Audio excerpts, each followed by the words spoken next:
There you What's up, go. everybody? Welcome back to Sideline Bay Area Sports. Today is Thursday, so we are talking Niner football. And luckily enough for me, I have somebody here who I respect very, very much and will help talk through some issues with the 49ers. And there are quite a few to just talk through and see where we're at. Damon Bruce, thank you. Welcome to the podcast. Appreciate your time very much. Trevor, it's a pleasure, man. Thank you for having me on. I hope you're doing well. What do I follow in the steps of my former station mate, Matt Steinmetz, who has joined you? So Yep. it's a pleasure to come on with you. And yeah, if you're a 49er fan, there's obviously quite a bit to talk about. Today's big news is that John Lynch has a plan. Oh, good. He's going to need one. Yeah, I don't know where you start from here, and so that's exactly why I sat up thinking about this interview for or conversation, I'd rather say, for a couple of days thinking like where do we go with everything that's going on with the 49ers? There's so much. 30 minutes doesn't give you time to even really scratch the surface on this. But the first question I think I would have for you, because I'm thinking about this myself, is, and I'm sure you've talked to this point to no end, but I'm gonna talk about it a little bit more anyways. Is Brock Purdy's contract? Why is that not just getting done and over and moving on to the next step of what the Niners really need to look at? It seems like a lot of the other quarterbacks out there have set the market. We have Josh Allen, Sam Darnold, Geno Smith, to name a few that are signed. So what are we waiting for here? Is it Brock Purdy's camp kind of maybe putting the screws a little bit to the Niners, trying to get the best deal? Is it the Niners just doing business in the strange, kind of weird, unusual way that they always do? Well, let's Um, start with that. Let's start yeah, with the fact that they have always been slow to extend their own. And I think that there are enough examples of that working against them where they wouldn't do it this time around. Like when you're talking about lessons from past seasons that you hope to apply to future seasons, there isn't a lot of carryover of momentum from one year to another, but business practices certainly carry over, and them waiting to the 11th hour on everyone, I think, is bad business practice. I think it's cost them money. I think it's cost them player opportunity. Now, when it comes to Purdy, I think the fact that they don't have his number locked in now and already agreed upon contract has allowed so much financial uncertainty to sort of hang over this entire offseason. Lock Purdy's gonna be gargantuan numbers in, and then you'll know, what the rest of the resources look like. I would love to see them reach an agreement with Brock as quickly as possible. It also, I guess, technically doesn't change anything if it's agreed to 5 minutes before training camp starts and he's out there. But yeah, just from a I kind certainty of agree, standpoint, but to your but just from a point, certainty standpoint, get it done and don't wait 5 minutes. Don't play this right up into the point of no return, and then we got a deal done. I would get it done now, and then I would extend Kittle and Warner. It shouldn't take this long to get done the deals that you're going to do. yeah, and that gets kind of goes back to like the idea of, are we in a rebuild or not? Which I personally don't look at this as a rebuild, because when I look at this roster, I see lots of talent that can get the job done anyway. So my feeling is that getting Brock Purdy done earlier rather than later, to your point, shows you what you got left in the checkbook to give out to other players that you need to come in here. We got wide receivers. Parcell kind of showed up at the end of last year, but we don't. It's a small sample size. We don't know for sure. I've always thought Jennings kind of got, I don't say a bad rap. He just hasn't had the notoriety I think that he deserves for being the receiver that he is. He's very good. Um, so can you run out there with guys like Jennings and Purcell and hope that you get other receivers back that are hurt? I mean, it's still a really, really, and I'm sure you would agree, a really, really thin area on the wide receivers Yeah, roster I or mean, on the I think Niners that roster. I So, think that they need to have George Kittle used more like Jimmy Graham this upcoming year, where he's yep. going to be lining up in the slot and off the line of scrimmage.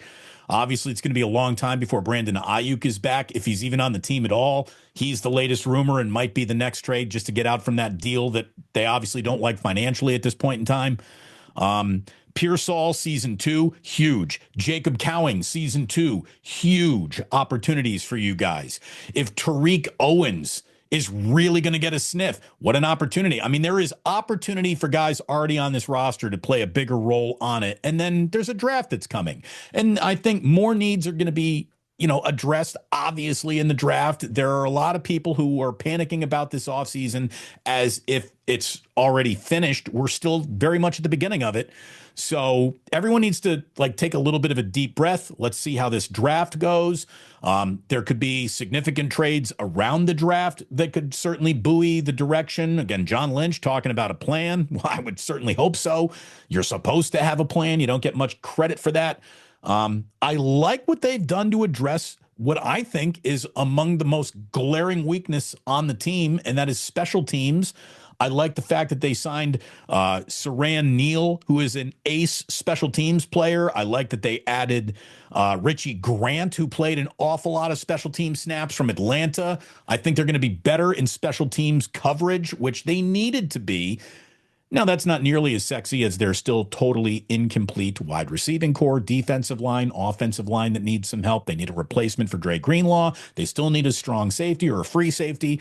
And there's plenty of needs, but boy, did they address one of them. And it hasn't, in an off season where everybody is just flunking the Niners and not liking what they've seen. I think that they've at least done one thing that they really needed to do, and that was get better on special teams. And this is obviously still with Jake Moody. Don't know what his future looks like. I'm not talking about kicking or punting. I'm talking about coverage. They are better in special teams coverage now than before, and that alone should make them a better team. Yeah, and I gotta say, it's kind of hard to get worse, but they definitely got better. I agree with you. There was nowhere to go but up. Yeah, no, no chance, man, no chance. So I mean, I'm looking at that, and I agree that special teams was a need, and they've done that. And with all the positions you're talking about, losing Dre Greenlaw, which I kind of am surprised that they let him go, and I'm kind of not. I mean, I understand his injury past is probably a huge reason why that decision was made to just kind of let him walk the way. Yeah, without a doubt. It's the only reason. All things being equal, they wanted him around. But Denver came with more money, and in a cost-conscious free agent period that the Niners are in. Yeah, I mean, I don't like it, but I get why they did it. Well, sure, because he's going to be in a Broncos uniform, and there's a 75% chance that he is going to be sitting on the sideline for half the games next year, possibly. I mean, Dre Greenlaw was great when he was in, and you could see it when he came back from his injury.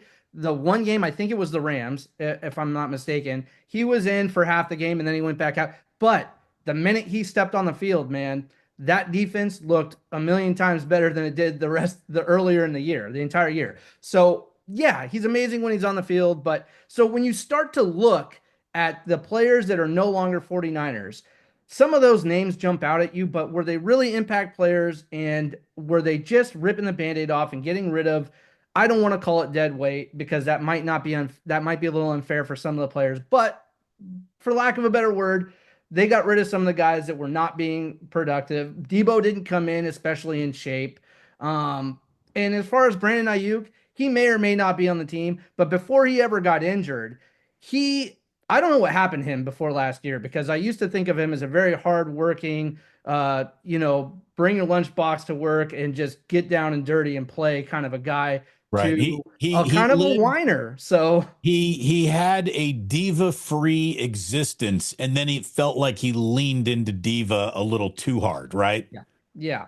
And so when he came back to play after he got that contract, even though it was a good contract for him, he still walked out on that field, and I'm watching him, and I understand he didn't have the training camp and all of that because of all this, but underperforming big time.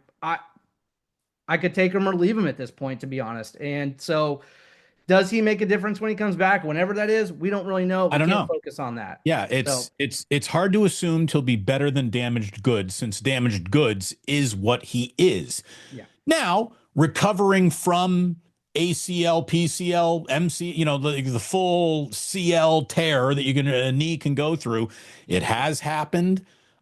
It's not nearly the catastrophic injury that it was just a decade ago. So we'll see what he really does, but he's always been like a quick twitch, You know, cut on a dime at the top of a route type of wide receiver. And I don't know if he'll still be able to do that coming off of this injury.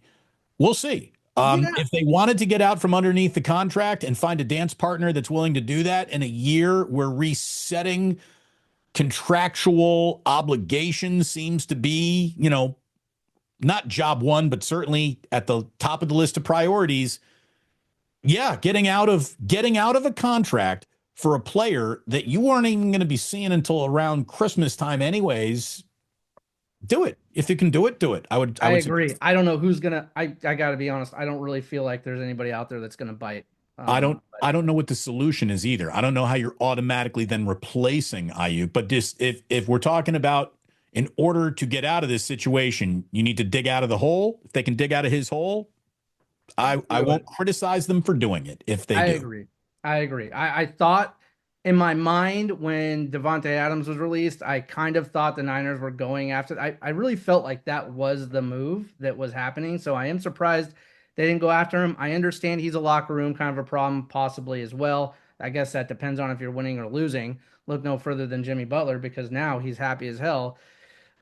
Before maybe people would have thought he had an attitude, but here on the Warriors, fantastic. So I Yeah, mean, well, when you sign someone to a $60 million extension, that should cheer them up. yeah, just a little bit. So we'll see. But so that actually brings me back to another topic that I heard through different news media outlets that Christian McCaffrey might be one that might be going. I can't believe that that's going to happen. And the reason I bring this up is because the injury, like you said, these injuries are not like they used to be where a player can't come back from this and be their old self. They kind of can. And so if the thought process is Christian McCaffrey is not going to be as good as he used to, so he's gone.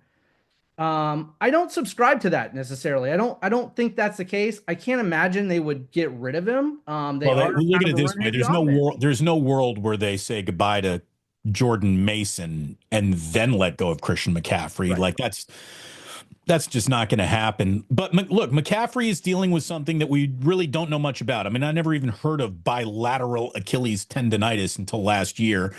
Yeah. How do you get over that? Can you rehab that? Can you come back from that?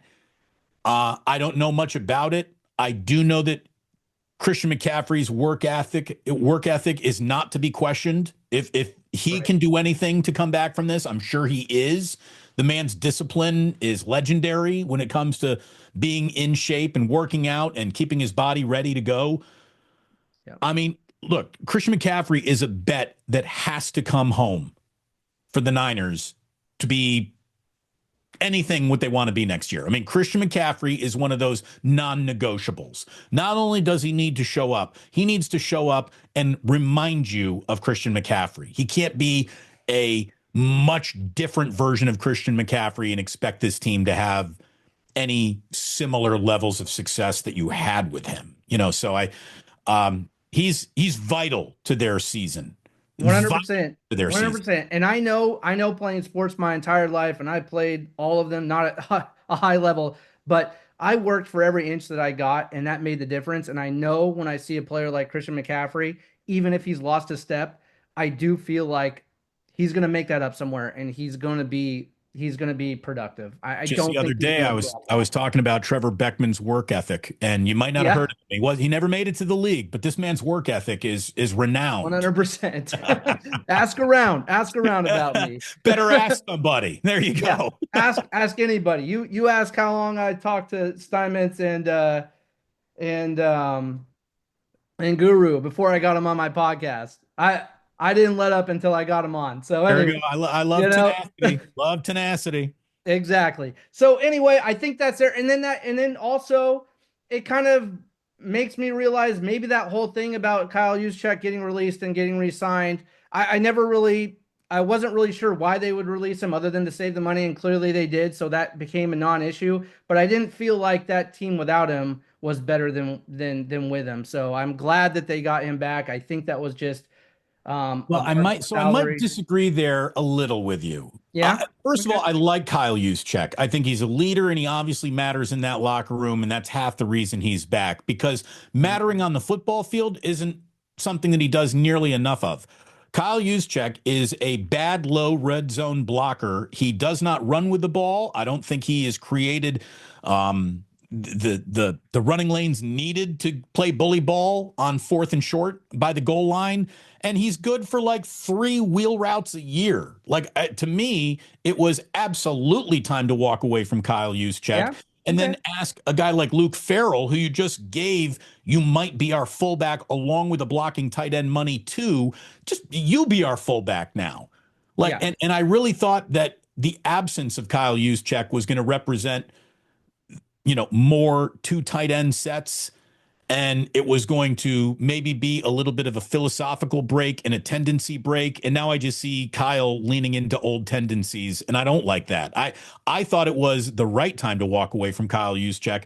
So did they. And then through a level of, I don't know, players complaining, players' wives complaining. I I don't know think what it was, but I mean, I back, think you and I are thinking the same thing when Kittle's wife gets on the phone and says, you guys aren't moving." But and I agree with you. But and if they were to walk away with it away from him with a decent offensive line or decent blocking, I would be right with you on that. But my fear actually is that they signed him because maybe they aren't.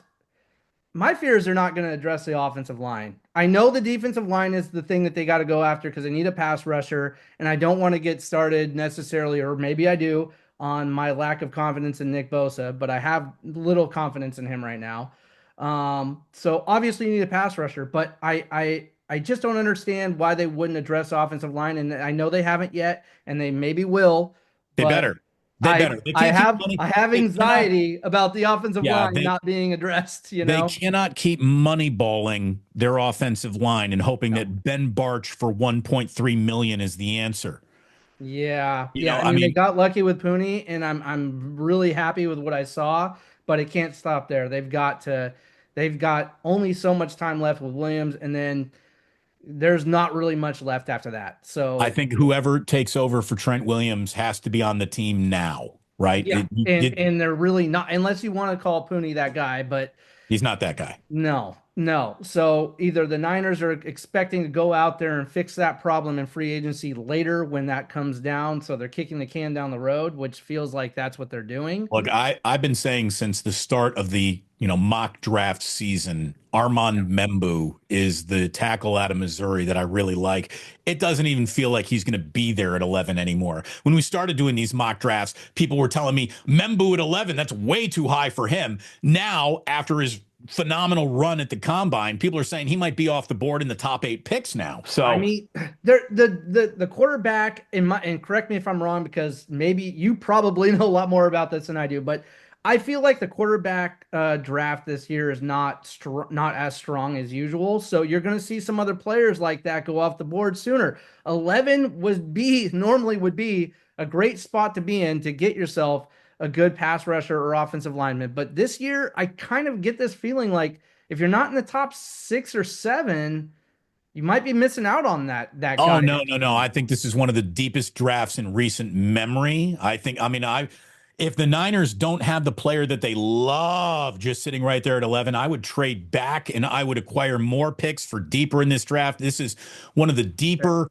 lines of scrimmage drafts we've seen No, in a no, I meant that quarterback position.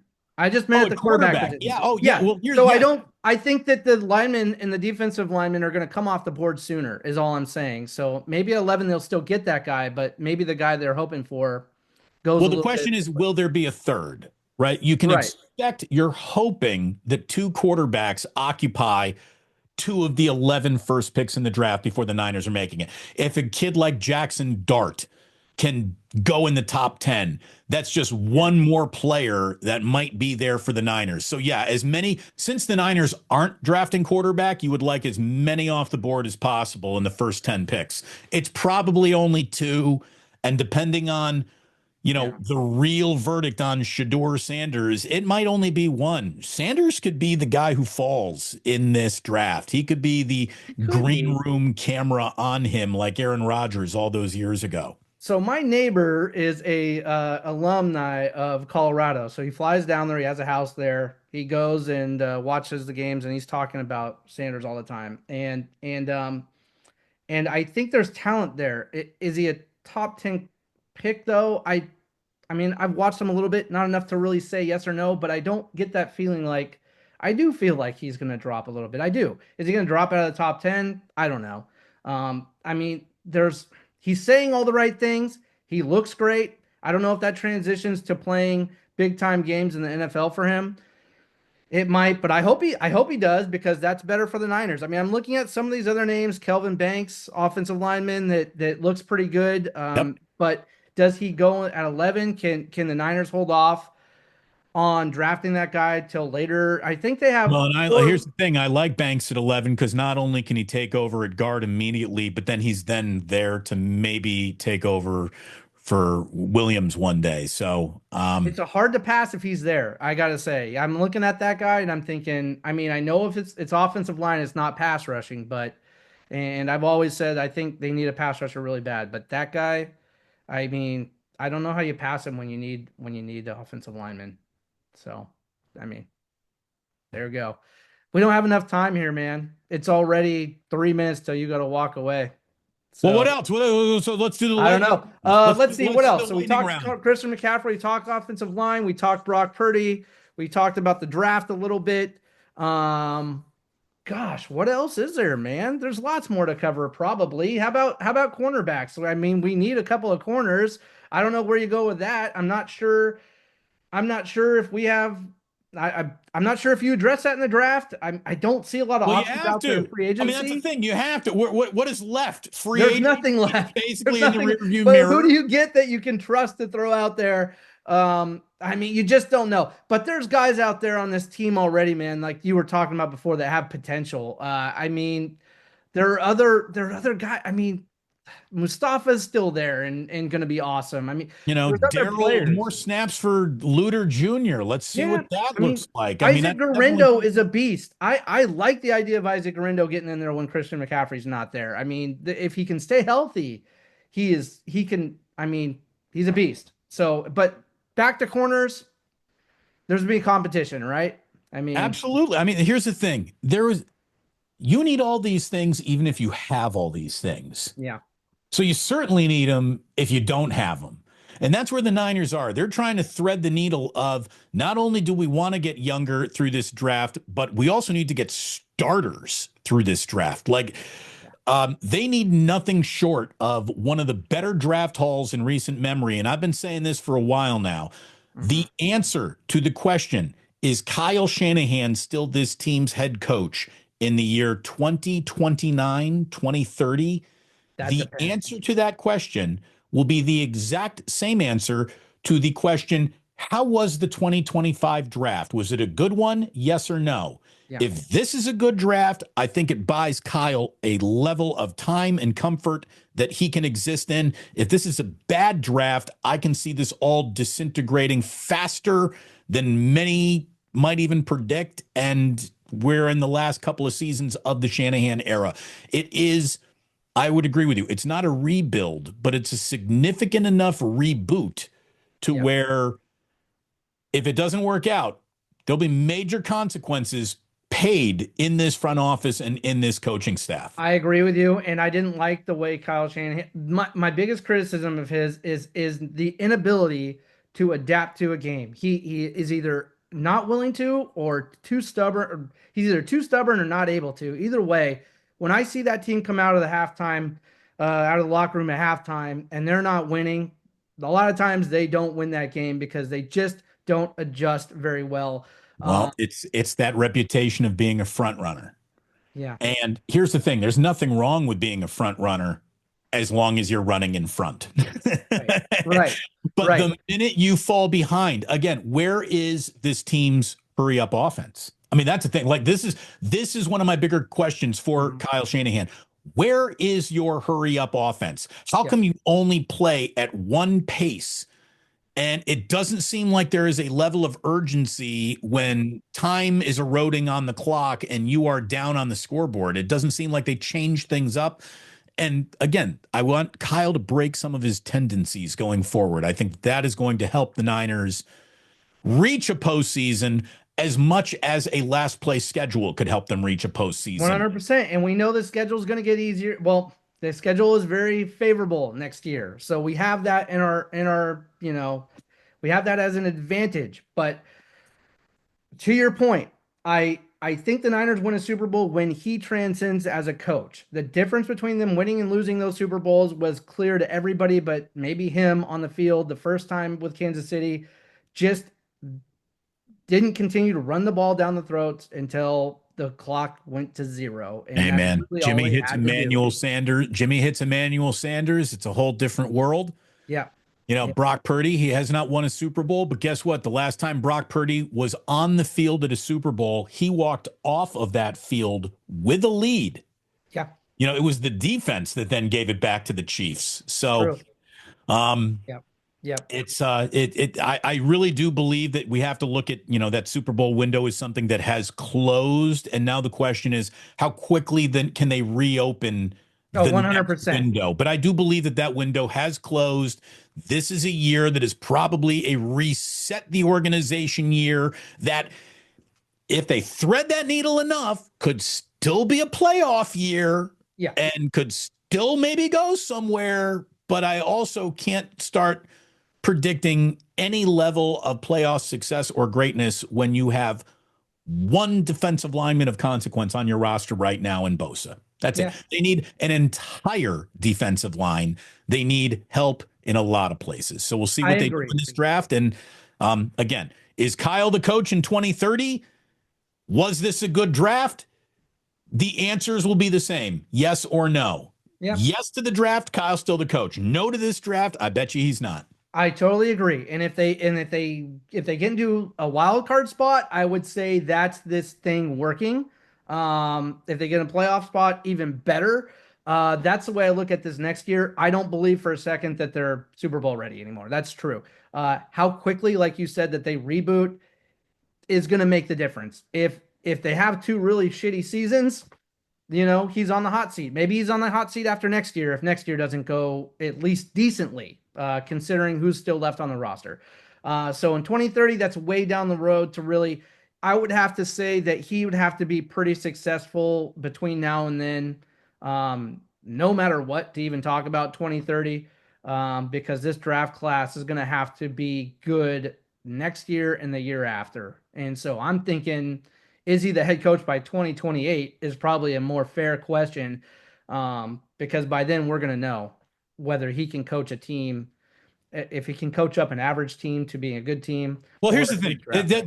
That to me is not a question. Kyle Shanahan's a really good coach. Yeah.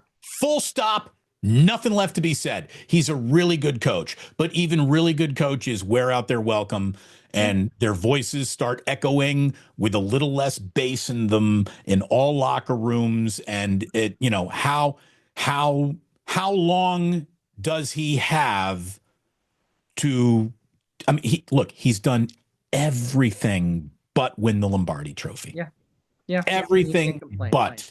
So now, can he get that final hurdle taken care of? He's got about, I think, 3 or 4 years to answer that question, or new regime does come. There's forever is guaranteed to nobody in this league. No, and like you said, even the best of them go away sooner or later, and we'll see with that. But I definitely agree with you. I want to make it clear. I think he's probably one of the best top 3 head coaches in the league. I like everything about him. He's an amazing coach. Wouldn't want to lose him.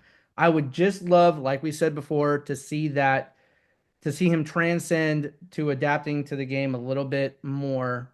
Things that you and I see. Or at least know the overtime rules of the Super Bowl you're in. Something like that. Yeah, you Would can be do nice. that. Or just a guy tapping him on the shoulder. Hey, this is the rule, right? So that at least somebody somewhere should know something, if not him, but he should know it. So, hey. Anyway, Damon, I really appreciate it, man. It's been over 30 minutes. I know you got to go. Thank you for coming on the podcast. And hey, maybe we'll get to talk a little bit more in depth about this later on another podcast. If you'd be Trevor, how about this? Before the season starts, right? Let's do something again as we get closer to the start of the season and the team is more defined and we know what we're looking at. Okay. But thank you. Thank you for having me on your podcast. I wish you success with it. Thank you. And all the best to you and your listeners. It was a pleasure. Thank you very much. Have a great one, Damon. See you next time. You too.